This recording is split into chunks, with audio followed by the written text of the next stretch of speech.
Hello and welcome to the second week of Season 21, Season of the Deep, starting on May 30th, 2023. So for week 2, let's kick things off with our Legacy rotation, starting with the Forsaken expansion. Ready if you are. Let's see what's out there. The Dreaming City this week is at a weak curse level, which means Petrovenge can be found in the Strand, and has the Broken Courier mission for the next week. The Blind Well features Scorn enemies and the Plagues, Sicarus and Verdicus. The Ascendant challenge this week will be the Forfeit Shrine, which can be located over in the Gardens of Asilia on the Dreaming City. Next up, the Shadowkeep expansion. On the Moon, the weekly story mission is Beyond.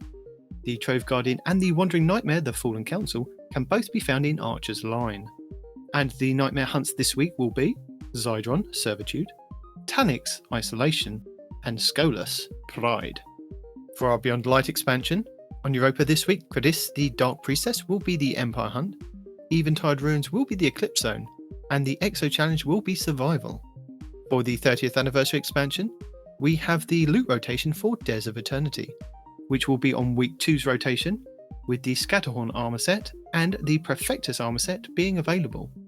The weapons available this week will be the Kinetic Adaptive Frame Auto Rifle Scathelock, the Kinetic Aggressive Frame Submachine Gun Extraordinary Rendition, the Void Aggressive Burst Sidearm Brass Attacks, the Void Precision Frame Linear Fusion Rifle Threaded Needle, the Solar High Impact Frame Rocket Launcher Code Duello, the Void Lightweight Frame Bow Imperial Needle, the Solar Adaptive Frame Sniper Rifle Far Future, the Arc Adaptive Frame Sword Honor's Edge, the Solar Rapid Fire Frame Sniper Rifle Distant Tumulus, the Arc Adaptive Frame Grenade Launcher Interference 6, the Kinetic Adaptive Frame Sniper Rifle Shepherd's Watch, and the Solar Adaptive Frame Hand Cannon Annual Skate. For the Witch Queen expansion, the Witch Queen weekly story mission is The Arrival, where the modifiers are Scorched Earth and Fire Pit, as well as Barrier and Unstoppable champions. Also this week you will have Altar of Reflection Choice and Altar of Reflection Pact. The Wellspring activity has been updated to include a featured Throne World weapon, Veritas armor, and a weapon pattern as its rewards. For the Lightfall expansion, the weekly mission is No Time Left, with Barrier and Unstoppable champions, lock loadouts at Legend difficulty and higher, Void Threat, Void and Strand shields, Pestilence, Arc and Strand surges, with overcharged machine guns and galvanized on hero difficulty only. The Partition mission will be Backdoor, contest mode enabled with Barrier and Overload champions, Void Threat, Void and Solar shields, Shock modifier with Arc and Strand surges. And the Vex incursion this week will be Zephyr Concourse. In addition, the weekly Lightfall reset also refreshes the Pinnacle drop for the Node Override Avalon exotic mission on the EDZ. For the Season of the Deep, the featured fishing pond will be on the Throne World. Raids and Dungeons. The Root of Nightmares raid challenge this week is the second encounter, Scission, called Crossfire. No one can shoot the launcher crystal on the side that they're currently standing on. The Kingsfall raid challenge this week is the second encounter, War Priest, called Devious Thievery. Players must steal the brand of the initiate within a couple of seconds of taking the brand claimer's buff. The Vow the Disciple challenge this week is the third encounter, the Upender, called Defense is Down.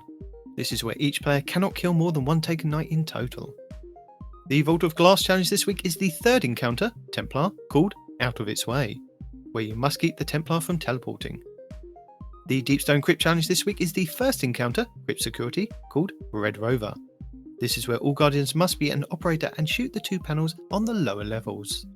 And the Last Wish challenge this week is the second encounter, Shurichi, called Witch Witch. Guardians must not get hit or take damage from Shurichi's Arc Blast. Your Pinnacle raid will be the Garden of Salvation over on the Moon, which means all challenges will be available for each encounter. These are the first encounter, Embrace, called To the Top. This is where you must not kill the Cyclops that spawns near the Consecrated Mind. The second encounter, Spire Defense, called A Link to the Chain. This is where all Guardians must receive the Enlighten buff at the same time. The third encounter, Consecrated Mind, called Staying Alive, where you must not kill the spawning Cyclopses in the first 2 rooms.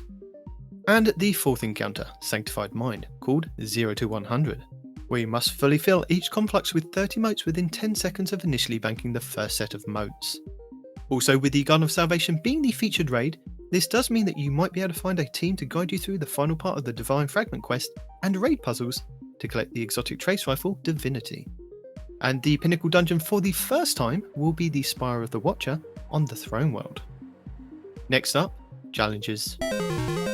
So for week 2 we have Into the Depths 2. Complete the week 2 Into the Depths mission for Challenge XP. Frontline Salvager 2. Open 3 chests in Salvage. Redeeming salvage keys grants additional progress. Additionally, defeat taken anywhere in the system for Challenge XP. Powerful Salvager. Defeat powerful combatants in salvage activities for Challenge XP+. Antithetical Armaments. Defeat 150 targets with shotguns or sniper rifles. Defeated guardians or defeated combatants in salvage or deep dive activities grant additional progress for Challenge XP+. Throne World activities.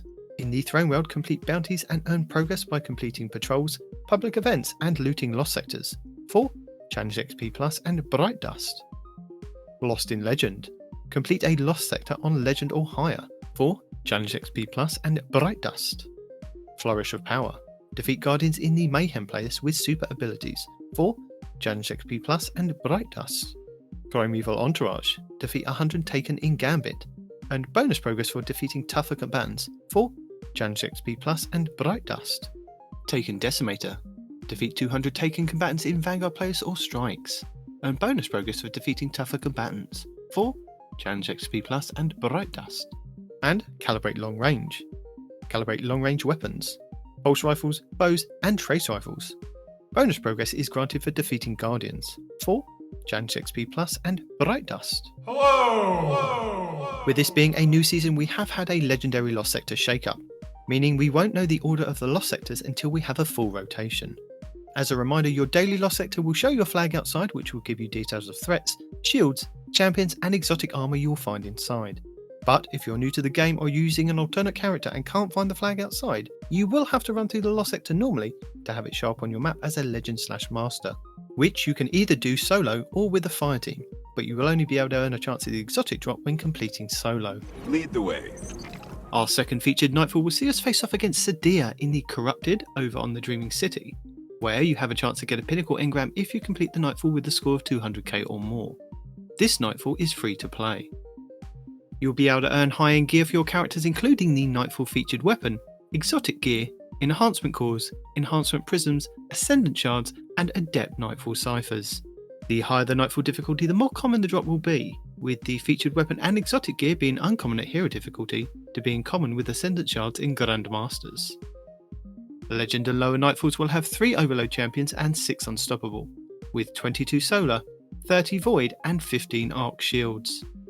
Masters and GMs will have 8 Overloads and 10 Unstoppable, with 20 Solar, 28 Void and 14 Arc shields. Your Nightfall modifiers are Hero difficulty, maximum effective level 1765, matchmaking is available, enemies have extra shields, Champion's Foe, you will face Overload and Unstoppable champions, you can either use intrinsic exotics, use a subclass debuff, or use anti-champion mods from the seasonal artifact. Arc Threat, 25% increase to incoming arc damage. Empath, enhanced radar, take increased damage from melee. Galvanized, combatants have more health and are more difficult to stun. Legend difficulty, maximum effective level 1815, includes all previous modifiers except Galvanized. No matchmaking. Equipment locked, you will not be able to change your equipment after this activity starts. Master difficulty, maximum effective level 1820, includes all previous modifiers except Galvanized. Champion's Mob, this difficulty adds more champion enemies. Epitaph, taken combatants generate blight geysers when defeated. And Togetherness, base health regen is reduced, if near another player health regen is increased. Your anti-champion artifact mods for this week's Nightfall are Overload Scout Rifle, and Overload Trace Rifles, Unstoppable Hand Cannon, and Unstoppable Glaive. You also have exotic weapons and armor that can help with intrinsic mods as well.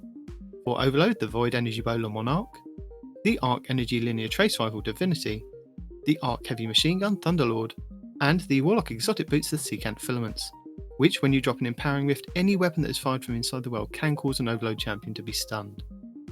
For Unstoppable, we have the Kinetic Fusion Rifle Bastion, the Kinetic Hand Cannon Malfeasance, the Solar Energy Sidearm Devil's Ruin, the Void Heavy Bow Leviathan's Breath, and the Hunter Gauntlets Athos' Embrace, which have a chance to stun unstoppable champions with their empowered weighted knife.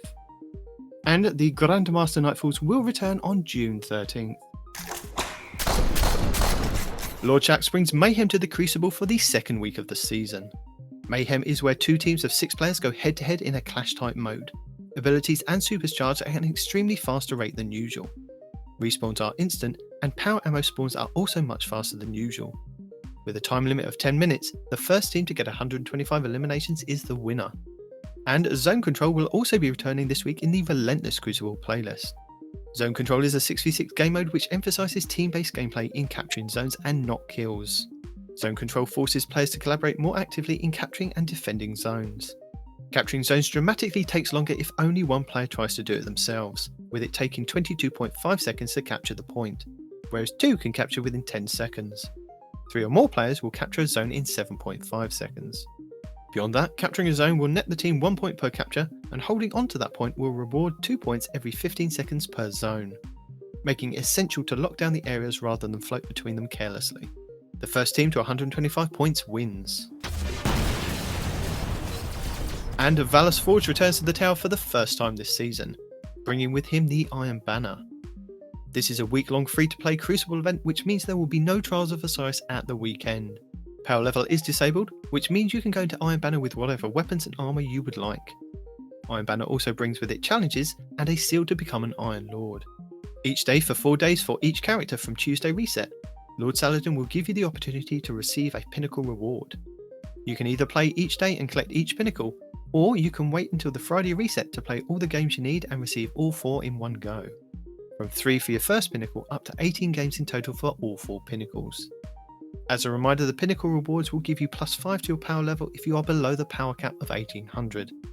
But if you're at 1800 and trying to reach the Pinnacle cap of 1810, then the Pinnacle will give you +2 in light. Players can rank up with Lord Saladin to receive rewards from his reward track, and equipping any Iron Banner armour, ornament or weapon plus Iron Banner emblem will progress your progress faster in ranking up. This is multiplied if you complete the daily Pinnacle challenges as well. For the Iron Banner gear boost requirements, all 5 pieces must be equipped as gear or ornament for it to take effect. Also, with the Iron Banner's return, you do have another chance to become an Iron Lord and gild your title.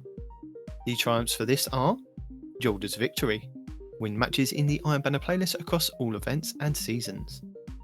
Ganora's Seal, acquire Iron Banner armour. Each armour piece must be unique to count towards the total. Ormond's Taste, acquire Iron Banner weapons. Each weapon must be unique to count towards the total. All-Winged Spirit, earn points by completing objectives in Iron Banner playlist modes. Frostmire's Will, complete Iron Banner challenges. Grimmel's Dedication, reset Iron Banner rank twice. Durham's Howl, complete Iron Banner matches whilst wearing at least 1 piece of Iron Banner armour. Earn additional progress for each piece of Iron Banner armour equipped. And to gild the title this season, you have 5 triumphs to complete, which are Glorious Howl, win Iron Banner matches, earn additional progress for each piece of Iron Banner gear equipped. Again with Feeling, reset Iron Banner rank. On Point, earn points by completing objectives in Iron Banner playlist modes, whilst using a Strand, Arc or Void subclass. One and Done, complete all 4 Iron Banner challenges in a single Iron Banner celebration. And Down Dear Friend, defeat 200 Guardians in Iron Banner. Earn bonus progress for using Iron Banner weapons from the current season. And returning this season will be the Void Rapid Fire Frame Heavy Grenade Launcher, Swarm of the Raven, with a base blast radius of 20, velocity of 49 and stability of 21. It can roll with Destabilizing Rounds, Cascade Point and Full Court, with Clown Cartridge, Pulse Monitor and Auto-Loading Holster. And the new Pressurized Precision, which is a Strand Aggressive Frame Fusion Rifle, with a base impact of 70, range of 40 and stability of 42. It can roll with High Impact Reserves, Rangefinder and Hatchling, with Auto-Loading Holster, Encore and the new perk Discord. Both weapons have the origin perk Skulking Wolf, while at low health, Guardian Final Blows with the weapon grant Enhanced Radar and remove you from the opposing radar. That is amazing. Before we go, if you've enjoyed this content and found it most informative, then please hit that subscribe button and check out our show over at twotitansandahunter.com. But before you go, we just want to let you know that owners of Lightfall have 3 new Strand aspects to acquire, and Eververse would like you to know that they have a cool PlayStation crossover with some armor ornaments for each class. And that's it for the second week of Season of the Deep. Thank you very much for watching. Allons-y. Guardian down.